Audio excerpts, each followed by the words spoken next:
Remember, hot and cold are relative terms.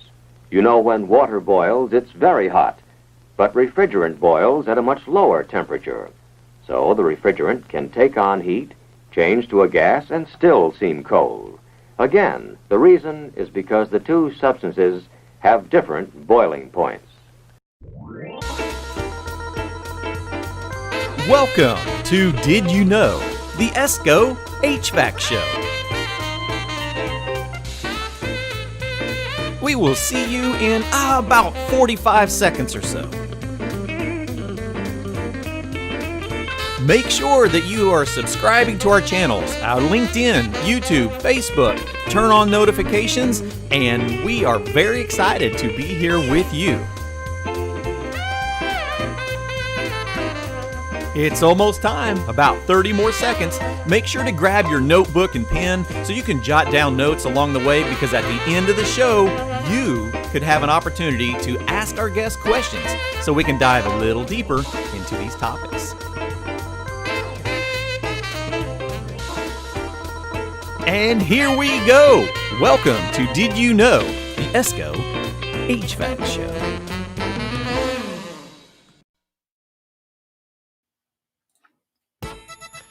Well, hello everyone. I'm so grateful you're joining us today. We're going to spend some time today diving into a phenomenal topic. And I know I'm like crazy excited. I just got back from the National HVACR Education Conference just a couple of hours ago. It was insane. We had, 1,300. We had a lot of educators there and like 100 classes, and it was very, very long days, but it was so exciting. So this is going to be like a part 2 follow up to an earlier short video I did on clown chemistry, as well as a episode where Eugene and Jason and I were talking about refrigerant molecules. Well, I expanded on that and did a class at our conference where we dove a little bit deeper into that to explore a whole bunch of refrigerants. And so that's actually what we're going to bring to you today. I know, you'd probably rather have me in the clown costume with balloons, but only had a couple hours to get ready, okay? All right, so here we go. Now, thank you all. We really want to know where you're joining in from. Hop in there and chat. Let us know. Tom, I'm glad you joined us today. I'll have a fun little video to play here in a little while, too. If you haven't seen the balloon chemistry one, actually, you know what? I'm going to go ahead and throw that in there because it's such a cute little video. It's just a short. Sorry, hold on, right? This will set the stage for what we're going to be talking about today. And I think I've got my audio and video all set up. I had to rebuild the studio when I got back because I took everything to Las Vegas. So somebody let me know in the chat if the audio sounds decent. And I'll go ahead and play this little, well, it's like a 1-minute video, and I'll be back. But let me know in the chat if it sounds okay on your side. See you soon.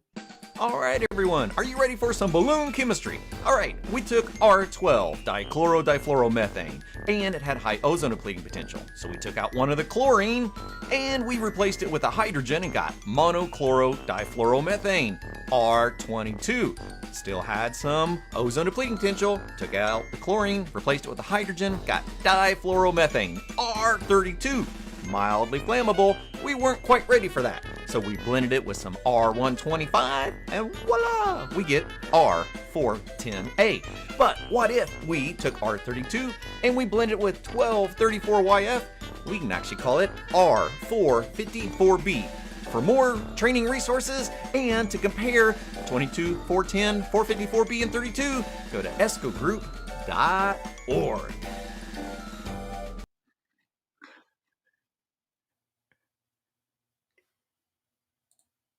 Isn't that cute? I just love that little video. Man, we have got a crew today.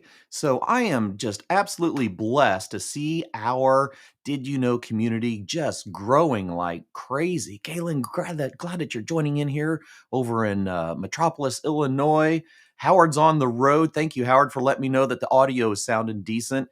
And Paul, man, thank you. Definitely appreciate that. Ron's joining us. Bruce over in North Carolina. Joe Kakinda, how are you doing, sir? I know I was just so hoping to see you there, but it was so crazy. We wouldn't have had a whole lot of time to hang out. So you and I got to get together sometime, just chatting.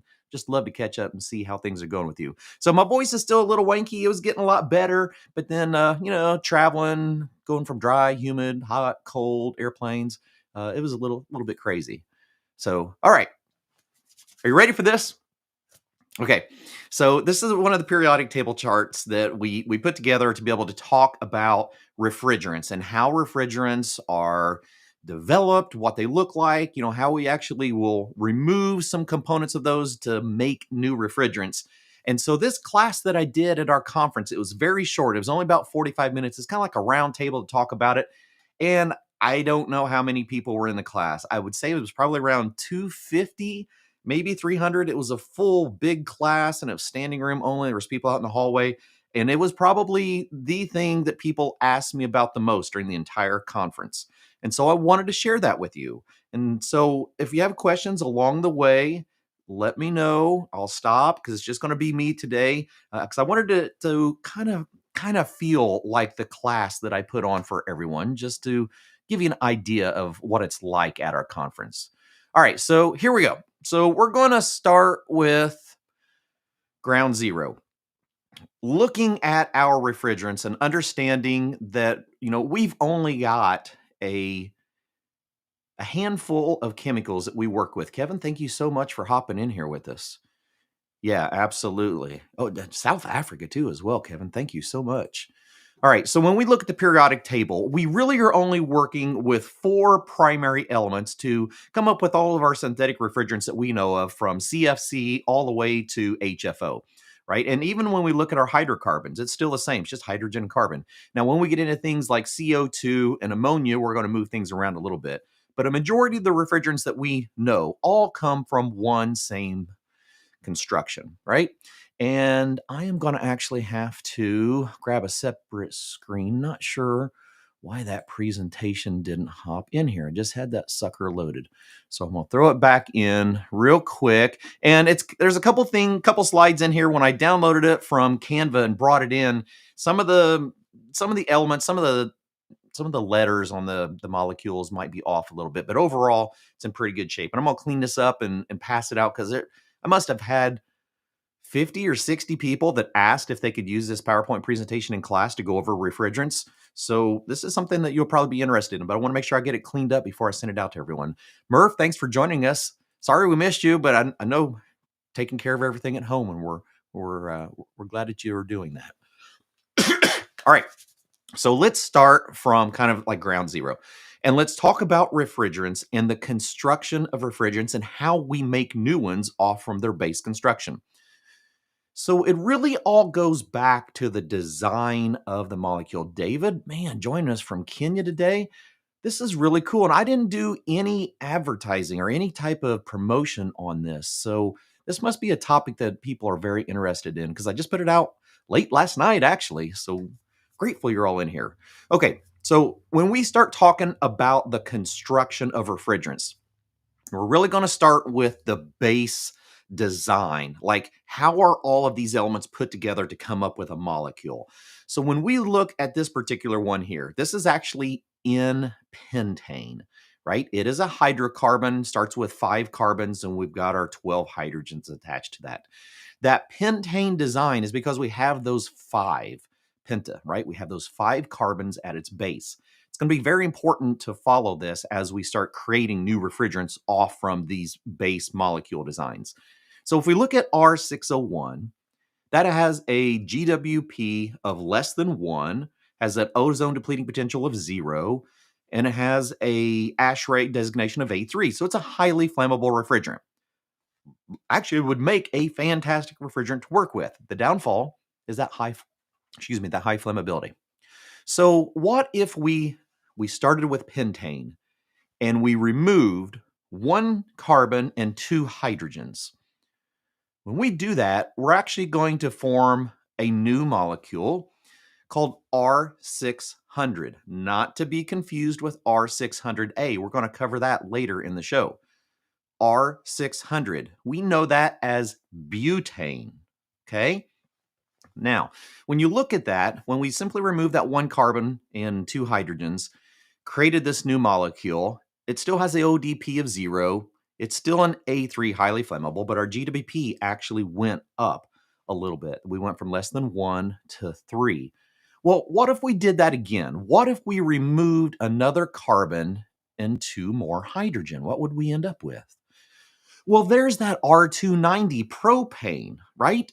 And that's got a similar GWP. It's around 3. It has an ozone depleting potential of 0, highly flammable. We're actually going to be seeing a lot of R290 going into commercial refrigeration equipment. It's a very good refrigerant. The only downfall with it, it's highly flammable. Okay, are you ready? So what if we remove another carbon and 2 more hydrogens? Now we're getting down to ethane, R170. Still an A3 highly flammable, has an ODP of 0. Our global warming potential does go up a little bit though. So now we have a GWP of around 5.5. Okay, so these are all just different generations of hydrocarbon refrigerants. Okay, ready? This is where the fun begins. This is the one that blew my mind. Okay, and this from the next slide on, it was the creativity of Eugene Silberstein and Carter Stanfield sitting in their classes and really rethinking what I thought I knew about refrigerants.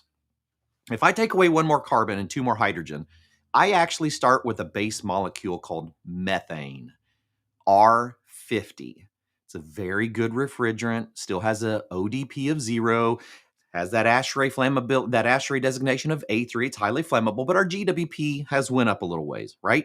We're getting down to a core compound.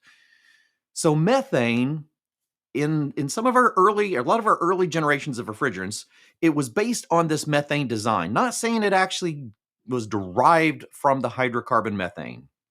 Although you're going to see how that methane molecule is utilized as at least the compounds for those. Okay, so let's think about this. If I start with this base molecule, 1 carbon, 4 hydrogen, and I used a chemical reaction, a catalyst, I used some type of a chemical to create a reaction within that.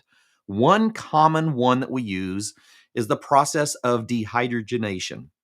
That's where we get a chemical reaction from the hydrogen atoms and we remove them from the molecule, right? Typically an organic compound like a hydrocarbon, in this case, methane.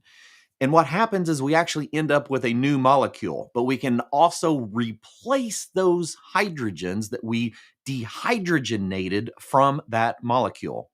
Okay. And I hope I'm not going too deep because I mean, this was like way above my head. But after I sit in and started, listening to classes and started reading really good information from both of those, industry authors and just brilliant minds, it really made me see it differently. And then I just kind of went down my rabbit hole. Sometimes I go down a rabbit hole on these things. Well, this was a rabbit hole. This was supposed to be like 15 slides and it ended up at 51 slides. But it's very intriguing to me. So what if I took methane and I dehydrogenated one hydrogen out of there and I replaced it with a single fluorine? I have now went from methane to fluoromethane. I added fluorine, removed 1 hydrogen, replaced with a fluorine. I got fluoromethane, R41. ODP of 0, flammability A3. Notice how my global warming potential went up significantly though?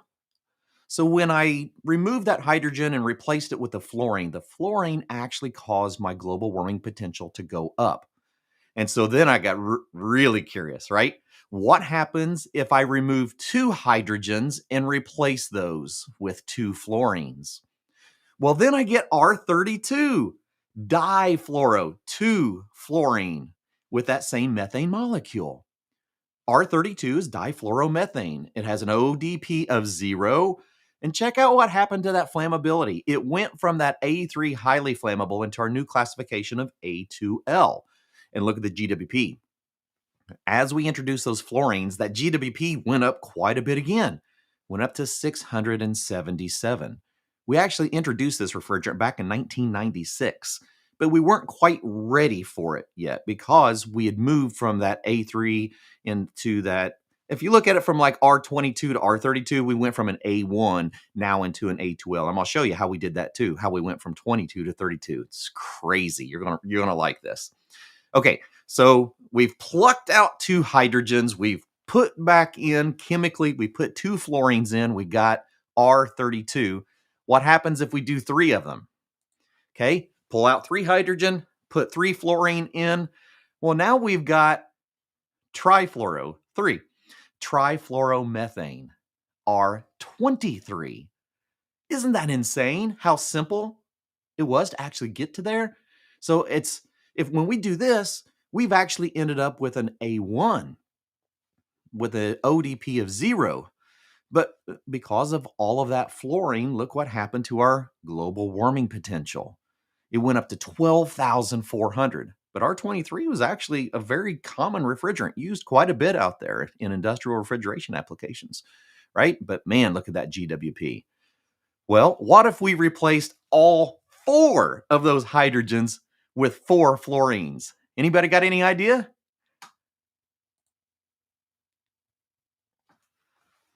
That gives us a whole new one. That gives us R14. Okay? 4. Tetrafluoromethane. Tetra for 4. It has a GWP of 7390, has an ODP of 0, and it has an A1, low flammability, low to no flammability. So simply by dehydrogenating that methane and replacing with fluorine, we actually went through an entire evolution of refrigerants. Okay, are you ready? This is where it just started getting mind-boggling for me. This is why I spent night after night going through every one of these refrigerants to make sure that they were proper, because once I started seeing it, it was just so interesting. All right, there's other processes within chemistry. Another process is called defluorination, right? It's a chemical process or chemical reaction where we remove fluorine atoms and we then potentially replace them with something. We don't even have to replace them, but we can replace them with other atoms. So we can use things like enzymes, we can use photochemical processes or electrochemical processes, but we can actually remove those. So let's go back to that R14. Remember, started all the way back with methane. We got to R14. What would happen if we defluorinated R14 and we replaced it with a single chlorine? Then we would have, look at that, R13, chloro, so 1 chloro, trifluoro, 3 fluorines, methane. R13 is chlorotrifluoromethane. It has that A1 flammability, but now check out what just happened. This made so much sense to me when I was able to look at it this way. When we introduced the chlorine atom into this methane molecule, we now have our ozone depleting potential. That's where it came from, right there. Once we defluorinated that and we put in a chlorine, we started adding ozone depleting potential to it. Literally that simple. Now, let's keep going around this clock, right? Wasn't that interesting seeing the whole defluorinization? And now we're going to dive deeper into that defluorinization. And let's replace 2 of those fluorines with 2 chlorine. Well, that's our R12. That was one of the favorite refrigerants in medium and low temp refrigeration. So we've got the ODP of 1, but now because of the open fluorine, we've got a high global warming potential of 10,200. And so R12 worked for a long time. We started replacing it because of its ozone depleting potential, but also its high global warming potential. All right, so what if we do 3 of those fluorines? Okay, any thoughts? If we do 3 of those fluorines, we replace all 3 of them with chlorine, now we're at R11. So look at that one. So that's an A1, but it still has high ozone depleting potential because of the chlorine, and it has a high global warming potential still, 4,660. But its name, trichloro, so it has 3 chlorine, fluoro, single fluorine, methane. Now, let's keep going, okay? Let's do all 4 of these things. Is this nuts? Like, let me know in the comments if this is starting to make sense, because when I started seeing it like this, it just blew my mind. It just helped me see how refrigerant construction is developed. Okay, so let's replace all 4 of those fluorines with chlorine. Now we get a nasty chemical commonly known as carbon tetrachloride. So if anyone out there have ever heard of carbon tetrachloride, that's actually how we got to it. So we defluorinated with chlorine, and that's what we ended up with. Now, we got high toxicity out of this. It was a nasty chemical. It gets a classification as B1, because remember, the numbers are for the flammability and the letters are for the toxicity. So it turned that refrigerant into a B1 classification, and because of all of the chlorine in it, our ODP went even higher to 1.2, and we have a global warming potential of 1,730. Its technical name is tetra-4, right? Tetrachloromethane. It's still in this entire methane design. But wait a minute. It gets even more interesting from there. Okay, are you ready for this? How about another chemical process? How about a chemical process called dechlorination? So that is another type of chemical reaction that cleaves that chlorine right out of there. And it gives us the opportunity to replace it, okay? So what if we started with that carbon tetrachloride or tetrachloromethane, either way you want to call it, and we removed the chlorine and we replaced it with the fluorine? We're right back to R11. That ODP of 1, GWP of 4660. What if we did 2 of them? We're right back to R12 again. Isn't that nuts that we can actually use different chemical processes from the originating methane constructed chemicals, and we can come up with refrigerants a variety of different ways? So now we're back to dichlorofluoromethane. Now, what happened if we took that same methane molecule that we started with carbon tetrachloride? So there we've done 2 of them. What would happen if we replaced one of them with a hydrogen?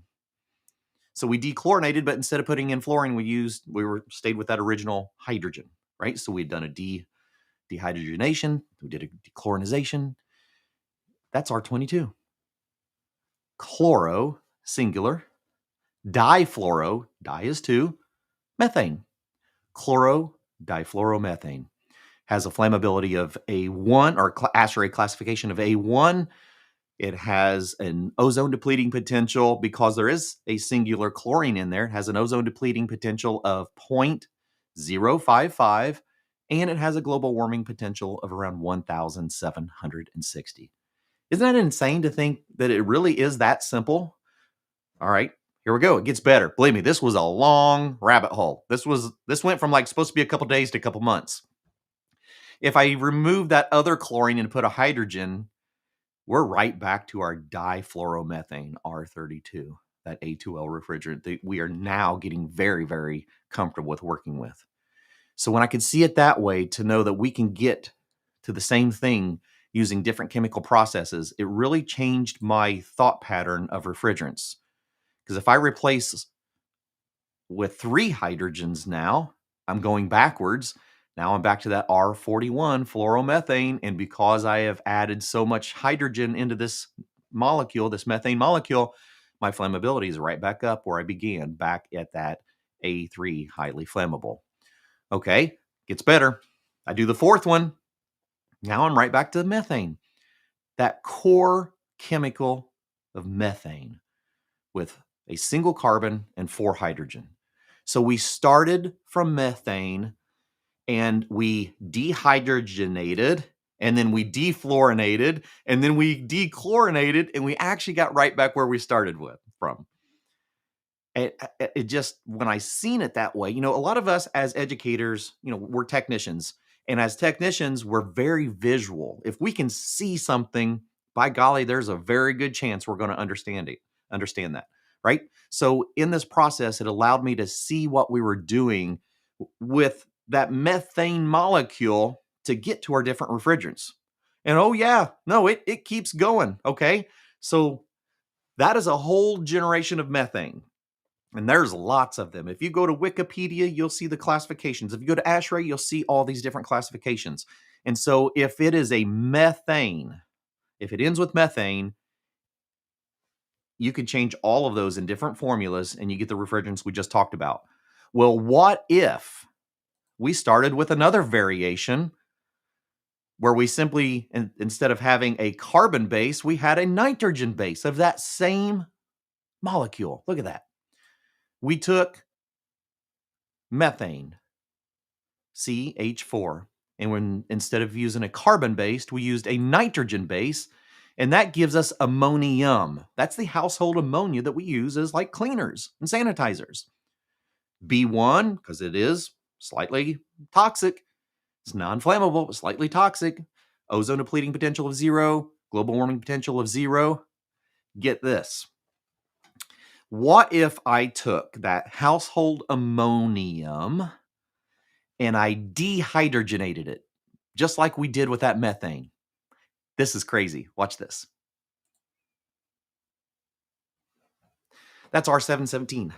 That is the ammonia refrigerant that we work with the B2 classification, 0 ozone depleting potential and 0 global warming potential. When I was able to see it that way, it just changed the way I thought about chemistry and refrigerants altogether, because that's exactly what we did. We took ammonium, plain old cleaner that we work with, we dehydrogenated one hydrogen atom off from that sucker, and we ended up with the refrigerant R717 ammonia. Okay, so there's a lot of things we can do in that base, molecule. So let's go back and let's go the other direction. So let's start with methane. Let's now add 1 carbon and 2 hydrogen to that thing. And we're going to get back to R170, okay?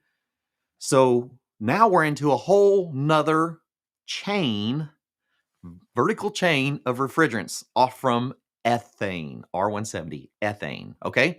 So let's dehydrogenate ethane and see what we can come up with.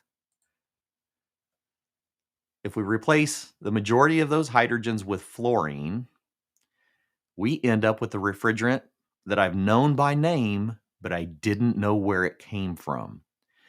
Penta 5 fluoroethane. So the ethane molecule, the 2 carbon, and those 6 hydrogen, when we dehydrogenated some of those hydrogen, replaced them with fluorine, we actually ended up with pentafluoroethane. And so we have an entire vertical row of refrigerants based on that ethane molecule. I can use hydrogens, I can use chlorines, fluorines, using those 3 chemical processes, and I can get to just about any kind of chemical I want to get to, any type of refrigerant that I want to. But that R125, remember, that is the 1/2 of R410A. R410A is that R125 blended with R32. But that's where it came from. Okay, here's another interesting thing. Is this making sense? Please let me know in the chat. There's still quite a few people. I've lost a couple. I think a couple of them went, no, this is crazy. I'm out of here. Not interested. But there's still a lot of people hanging in. And so if you have questions and this is making sense, please let me know, because I just thought this was absolutely fascinating. Okay, so we're right here. We're in this ethane molecule. Let's do something else to it. Okay, let's add another carbon and 2 hydrogens from that original ethane. Well, that gets us up to propane. So propane is that base for a whole nother generation of refrigerants. The exact same way, whether we dehydrate. Yeah, I'm telling you, isn't it, Katie? Once I seen this, it was like, and we're just 2/3 the way through. We got a whole bunch more. I'm telling you, this was just, it was a major rabbit hole, but I loved it. All right. So we start at propane. Propane is that molecule. We can go through a whole generation of refrigerants up or down, depending on if we dehydrogenate that propane or whether we defluorinate or we whatever we do, we have this another column of refrigerants based on propane. Okay, so this is the reason there's thousands of refrigerants. So let's start with propane. And we're just going to do a few of them, probably a couple of them that we will recognize. So if we took that propane and we dehydrogenated that thing a little bit, and then we used a chemical reaction to take one of those strong bonds between those carbon atoms and we break it into two weaker bonds called an olefin, that's actually where R1234YF came from. So if you look at the name of R1234YF, tetra, there's our 4, tetrafluoro, so 4 fluorine, and propene, because it came from that propene molecule of 3 carbons and those 8 hydrogens. So you can always tell by the end of its name where it began from. So with the propene, that is our 3 carbon base. So when we dehydrogenated propene and we used a chemical reaction, or I don't know exactly what created the olefin bond. It would be fascinating to talk to a chemist to see how they went from a singular bond to that olefin bond chemically, but I don't need to know that. It's just another one of those rabbit holes. But now I can see where R1234YF came from. R1234YF is a hydrofluorocarbon. It's an HFC. The olefin is the bond between those 2 carbon atoms. That's why we now have a new generation of refrigerants, because it has changed. So I'm glad you like that. So it's very intriguing. That's why I wanted to share this, because there were so many people that sat through it and went, oh my gosh, I can actually see that. And it's starting to make sense. Okay, so there's 1234YF right out of that propene molecule. So let's take that propene and let's just move 1 fluorine and 1 hydrogen. Look at that. Where we had a hydrogen on the right and the fluorine in the center carbon, if those would have been dehydrogenated differently, that is R1234ZE. That's the cousin of 1234YF. And the reason the 1, 2, 3, 4 stays the same is because the chemical construction is the same. The way that the fluorine and hydrogen are placed is what makes it different. But chemically, we still have the same amount of atoms in the structure. They're just in different locations. So if they're placed in that design, that's the YF. And we'll talk about the YF and that ZE here in a little bit, those isomers, why they're there, right? So 1234YF and 1234ZE are chemically the same. They just have been dehydrogenated slightly differently. Okay. Are we ready? Here we go. We're going to keep going. Okay. So let's move on and let's get into that butane. So we know butane, R600, right? It's used in lighters and a variety of different things. So that's 4 carbon and 10 hydrogens.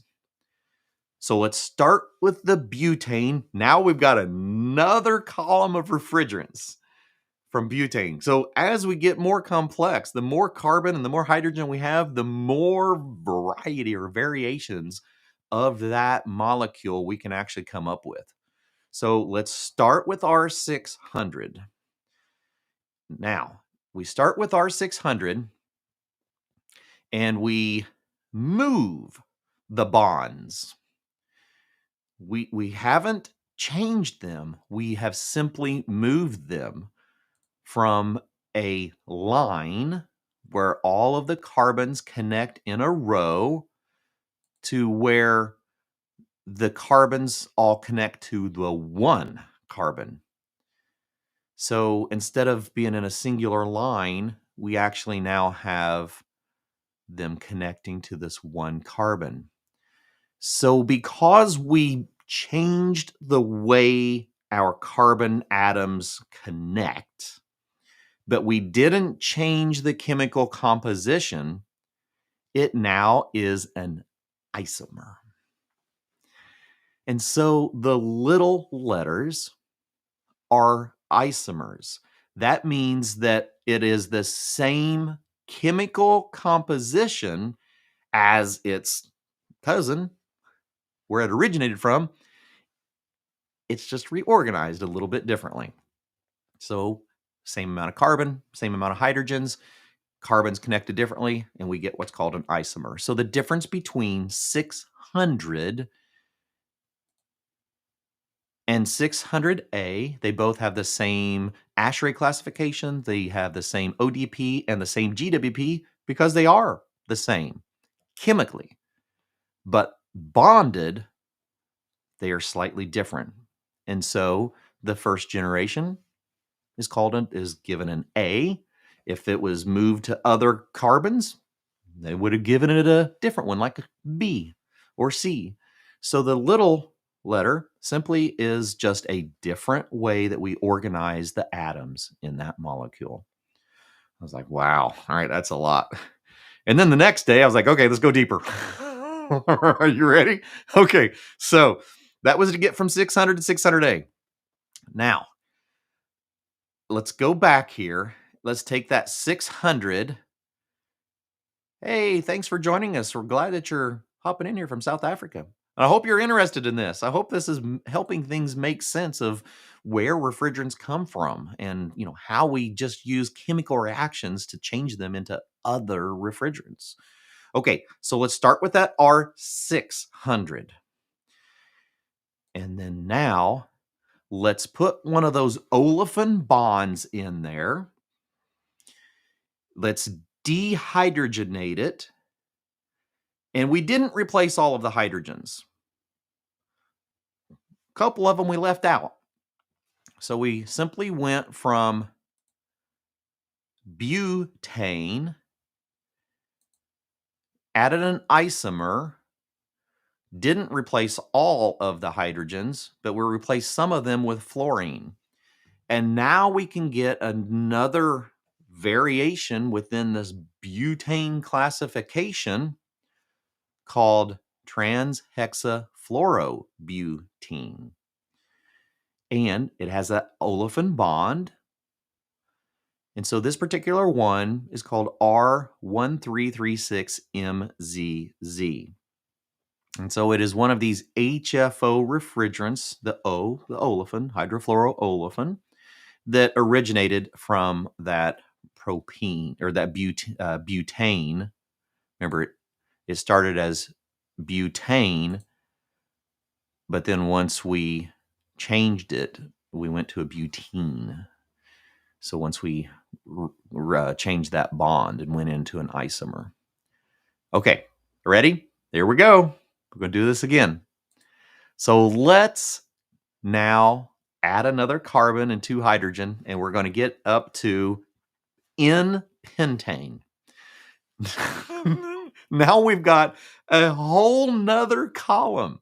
Every time we dehydrogenate one of those atoms of hydrogen and replace it with something else, it's a new refrigerant. And we keep on going around until they're all fluorines. And then we can defluorinate, and we got a whole nother round of refrigerants. And then we can dechlorinate, and then we got another round of refrigerants, all based on their core molecule. So the reason I want us to see this one is because it's a way to understand a name, a term that has been introduced into our industry that I don't think has been covered at all. I couldn't find any type of training, any type of education, any type of breakdown on this new word. And it was actually, I seen a lot of posts about this next one that I'm getting ready to go to, but it was incorrectly used. And this is super, super, super important. So I want everyone to follow along, okay? So if we start with N-pentane, and we have our 5 carbons, and we have our 12 hydrogens, that is R601, okay? Now,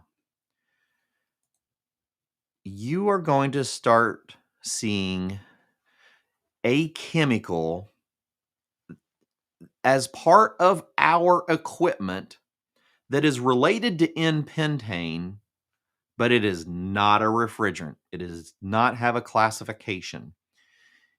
It started as pentane, N-pentane, it's in a line, but then the carbon atoms were put into a circle, right? Look at that.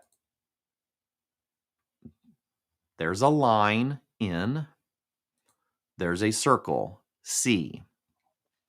So C-pentane is a variation of N-pentane, R601. Its technical name is cyclopentane. So, I didn't put the ashtray on here. It is an A3 highly flammable because it is a variation of R601, but it's not a refrigerant, but it is going to be on refrigerated equipment. And I wanted to do this so that we can see how easy it is for an industry to get confused on things simply because they haven't had proper education on it. So I have a challenge for all of you. If anyone has purchased a refrigerator or a chest freezer in the last 2 or 3 years, I encourage you to go take a look at it when you get a chance. So these are 3 different chest freezers. These are all from my local Lowe's.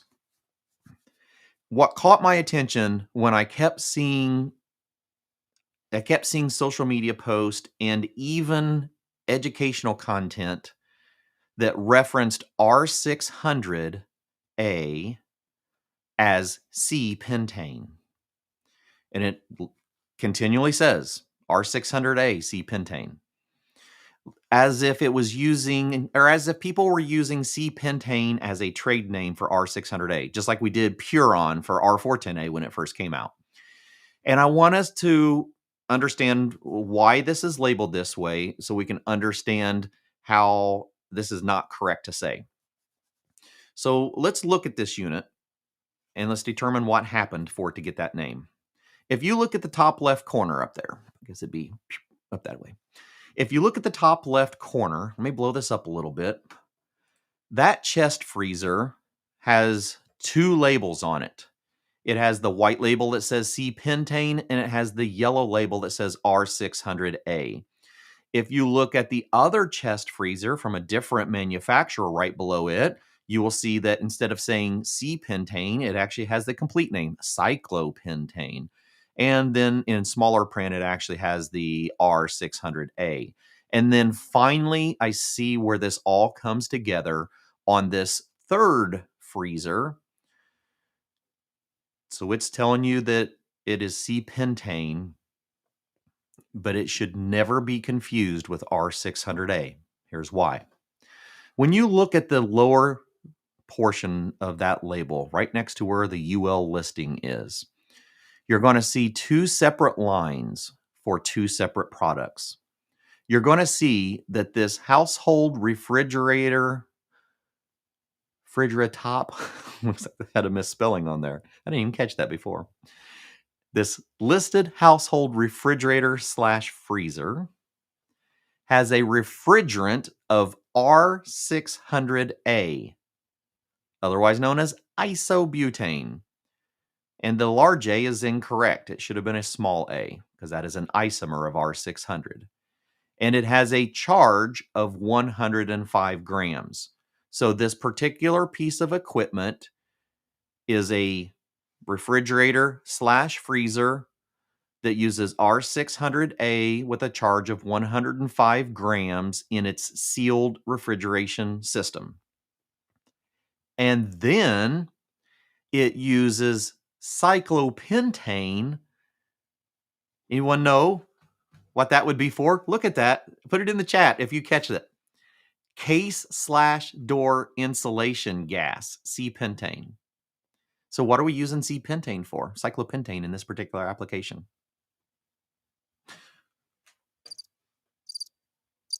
Anybody? Hello? Anybody out there? So if you said that it is for the gas to expand the foam inside of the case and inside of the door, you would be correct.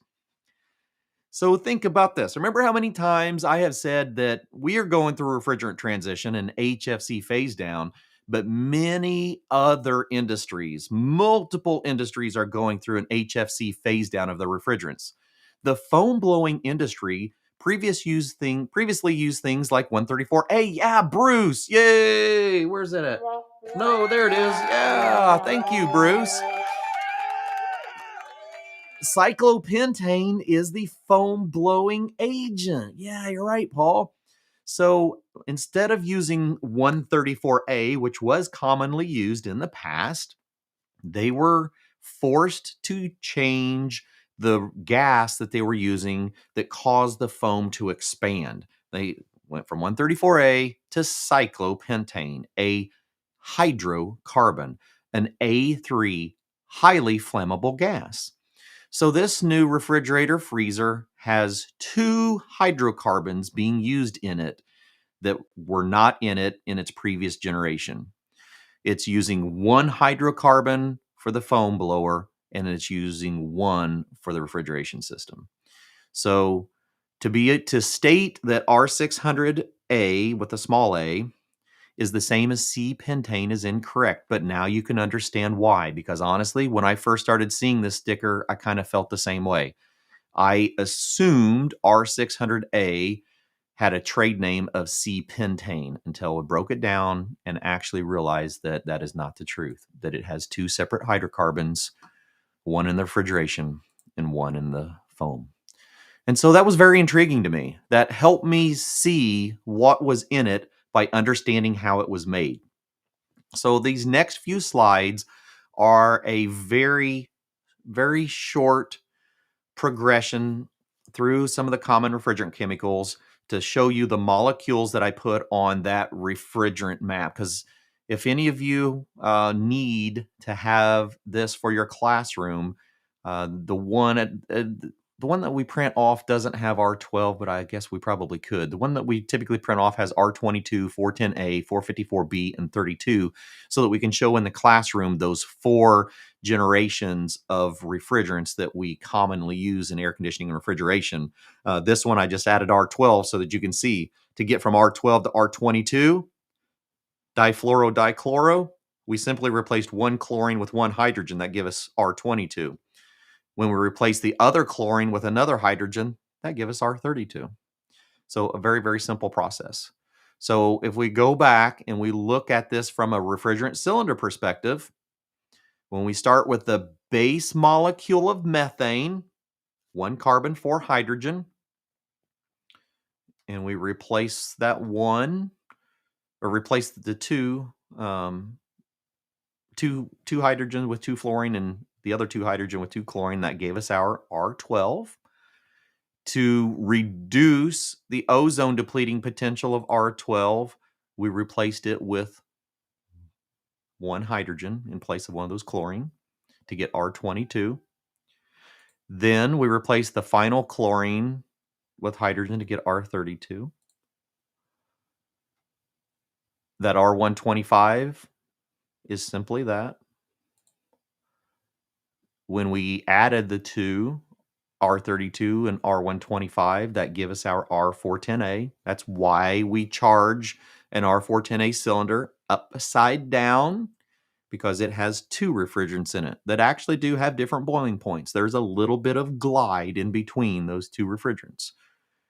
Then if we take and look at that R1234YF molecule, there was that olefin bond, those 2 red lines. And so instead of having one solid bond, it had two bonds that weren't as strong, and that was the olefin. So if we take that refrigerant, and by the way, that R1234YF is what we've replaced 134A in vehicles with. So all of our vehicles model year 2025 are required to be a lower GWP refrigerant, and so 1234YF was adopted for those. We actually did our very first one in 2012, and then our light duty trucks went there in 2016. So if we take that 1234YF and we blend it with that R32, that gives us the R454B. So our two primary refrigerants going forward with our new generation of A2L equipment will be either R32 or R32 blended with some 1234YF to give it a new refrigerant, R454B. Remember, all R400 or all 400 series refrigerants are blends. That's what that 4 is for. I didn't mean it to come out that way. So if it starts with a 4, it's a blend of other refrigerants. Guarantee it. Okay, now, another thing that we need to take a look at as kind of a recap. Here, let me blow that up a little bit bigger for everybody. So when we're looking at the lower case, that means it is the isomer. So it is the same chemical composition as its founding refrigerant. It's just formulated a little bit differently because the carbon bonds. So it starts R600, all the carbon are bonded in a line. And if I change a couple and make them connect differently, that creates a new isomer like 600A. Yeah, I hope you're enjoying this, Matt. I mean, I know it's deep. It's a lot of science. This rabbit hole, this was like I can't even call it a rabbit hole. This is like going in an ant hole. I went in one and I just had different branches that I went to and I kept going down them. And finally I was like, I got to reel myself back in and put this into something, turn it into some training. So what about the larger case, right? The uppercase ones. So when we look at the uppercase, so 454 is a perfect example of the uppercase letters. The uppercase simply means it's a different blend. And we get a lot of questions of, well, why did we go with two different refrigerants? Yeah, I'm glad you're enjoying this, Galen. I mean, once I got through this, it's like, I got to share this with the world. So the reason we have two different refrigerants is because they were made by different chemical manufacturers. R32 is a fantastic air conditioning refrigerant. But what we realized was when blended with 1234YF, we could actually create a generation of refrigerants that can be used for multiple applications. So if we take and change uppercase letter, if we change the percentage of the blends of our refrigerants, we can come up with refrigerants that can be used for other applications. So 454B is part of a series of refrigerants. So there is also 454A and 454C. And you can see right there, they're just different blends of 1234YF and R32, which gives them the ability to be able to be used in things like low temp applications. So you will see new refrigerants or new pieces of equipment being manufactured with a refrigerant that looks similar to R454B, but it's not. It will have a completely different name like R454C or 454A. So when we go forward, just remember that the small letter is an isomer, which means we change the way we connected the carbon atoms in some form or another. And the large case, it's just a different blend of the same chemicals. And that's really it. I know it's a lot. I mean, it's a whole bunch of things to consider. But if you step back and just simply ask ourselves, well, what is a refrigerant? And previously, I didn't have an answer for myself. I knew I had a variety of refrigerants. I did know that 400 series refrigerants were blends, but I didn't know why there were so many refrigerants. I mean, we literally have hundreds or even thousands of different refrigerants when you go into some of these like ASHRAE or Wikipedia listings. So then when you start seeing where they came from, then you can start getting an idea of why there's so many. And so that was the way that I broke down refrigerants chemically so that I personally have an understanding. If you want to dive deeper into this, I'm sure Eugene Silberstein and Carter Stanfield, two fantastic educators in our industry, either one of them would love to talk to you chemically.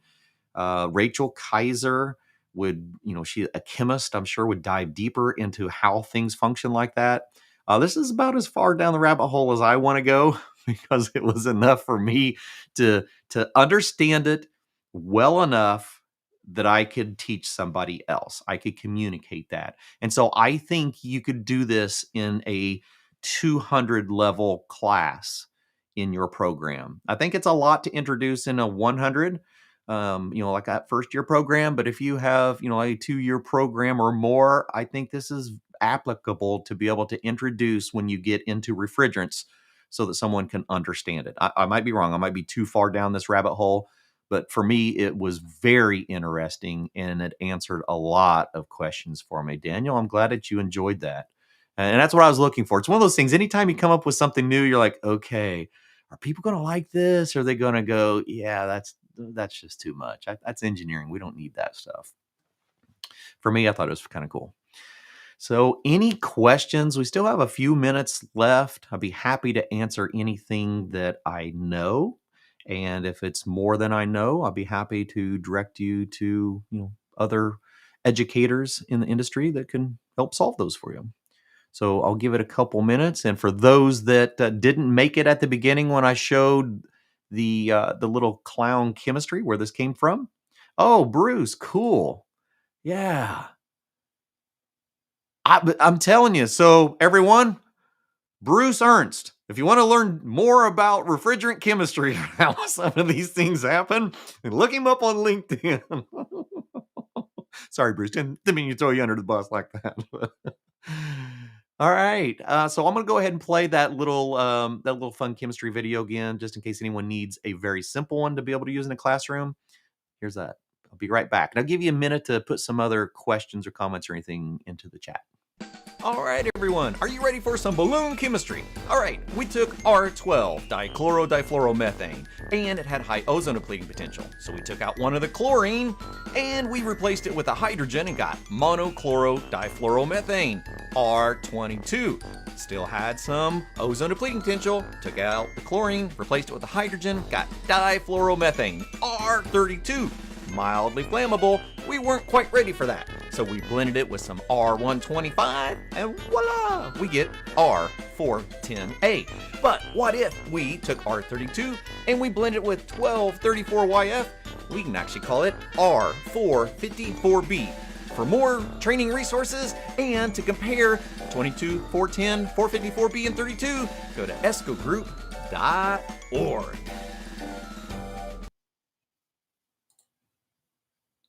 Yeah, Bruce, I would love to connect with you sometime if you ever want to talk a little bit deeper on chemistry and maybe do a deeper dive into this. That would actually be fantastic. Paul, so glad that you enjoyed that.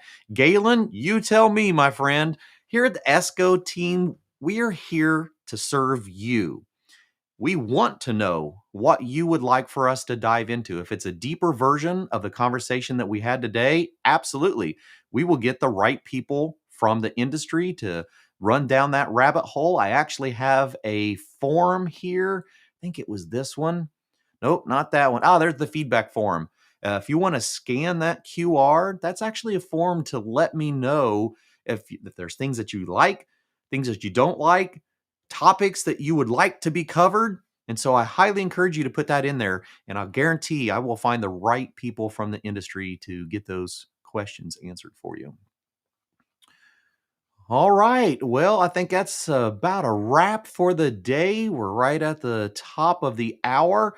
We thank you all so much for joining us. We'll start diving deeper into these topics as we go. I've already been lining up more guests to be on the show for the rest of the year. Yeah, there we go, Howard. I'm glad that you put that out there. So our conference was an amazing success.